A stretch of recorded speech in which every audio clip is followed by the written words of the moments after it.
Magandang araw mga katimtinabangay. Ang pamilyang ito ay nakatira sa Barangay Lumaping, Husidalman, Zamboanga del Norte. Ang bundok na inyong nakikita ay doon sila nakatira sa ibaba at linakad pa namin halos 3 oras bago namin marating ang kanilang tahanan.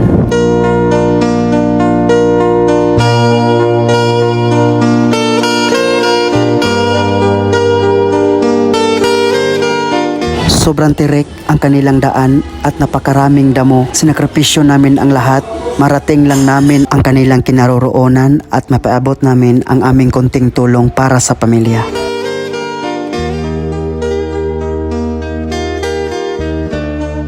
At narating na po namin ang kanilang tahanan. Dito po sila nakatira sa maliit na barong-barong at ang kanilang mga anak ay hindi nakapag-aral dahil sa sobrang layo sa paaralan. At ilang beses na silang walang pagkain at kamuting kahoy na lang palagi, mangutang na lang ng bigas kahit 3 kilo at yun na lang ang babasitin nila ng ilang araw. Ini yung pala ni mo, Kolbra naman ni katakilid na gini? Unsa may ibuhi sa imong ang pamilya ko, unsa man jud imong panginabuhi nga para ibuhi nimo imong mga anak? Ngano ginagmay kamuting kahoy. Magamay maisan. Mamunlay? Dayon Ay manuhol dampas po. dampas. So kato mo ang agian. Didto po mangagi nga kanang magkupra mo kanang mag-aakot. Oh, di ana jud mo agi. May laing agi ana. Layo kayo ato no, magpasaan pa mo. Pas anon jud. Bisa pag uling pas anon. Kuha na og sinilas. Ihatod sa sentro. Ang katong usa nimo ka anak te. Unsa may rason atong anong pagpanganak nimo ato te nga nakuan siya kanang namatay. Nainitan sa uling kay nanguling man ko. Nanguling ka ato, so buros katong panahon na mag-aswat gyapon kag mga bugat. Magdala ko uling to nga kids. Then di pa ka mo agi. Oh. Luya po tao no. So kani imong anak te, wala jud ni nakatarong og eskwela gyud. Wala katarong kay layo kaayo. Ha? Katarong og eskwela kay layo kaayo. Usa No. adlaw lagi ma-eskwela. Ugma na pong eskwela kay kapoy kuno kaayo. Layo jud kayo to kay nagbaklay mi didto perting layo akay sa ngatanan. Kaning te unsa naman ning graduhan ning kaning usa? Unta? Kay grade 1. Grade 1? Kana tinamagwan mo grade 6. So wala na po kayo sa mi eskwela. Wala. Wala mo eskwela. Unang man na.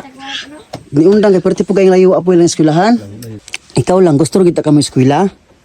Pero layo lang jud kaayo. Kanang siya nga bisag layo agwan tahon na sa eskwela Japon. Ha? Agwan tahon na sa eskwela. Asaan eh? Kani. Kanang usa? Oh. Mara gusto gid siya nga makahuman ra kita eskwela.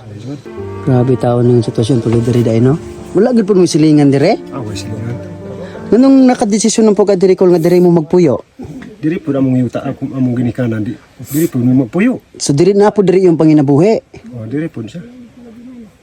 Katong imong anak tay nga namatay, agi atong mutabang ka og panguling. Sahay ko makakaon ra pud mo diri insakto ra pod. Sakto sa rumong kaon. Ha, dili ra pud ingon nga naabtan mo kanang walay bugas. Oh, sa highway bugas mangita. Asa pa man ka mangita anak ko ug wala may pagkaon. Sentro. Sito. Magut Utang bugas ug lay bugas. mangutang. Mangyo ka didto Mo yung mga bisag lang 2 ka kilo tulo ba. para lang na ipakaon si mong anak. Te, call kanang ako diri kay nara po kay paabot niyong tabang. So ginagmay ra po ni ako ang tabang pero kinasing-kasing nako ning hatag diha kaninyo. So manginaot ko nga makatabang po ni diha kaninyo. Let's go. Dili ka to, dili ka. Ikaw, ginagmay ra na akong hatag ko ginaot ko nga makatabang po si imong mga bata. Oh, dayon lang mag-amping mo diri. Banat lang gid lang, eskwela. Nalaha balag layo, ano mo ginaog. Sulayan lang kita sa pagsulay sa panahon. So basin ra pud ay nga nara po yung mga tawo nga maluoy ra pud nato. So ginagmay ra gina. So ginaot po ko nga makatabang ra pud ninyo.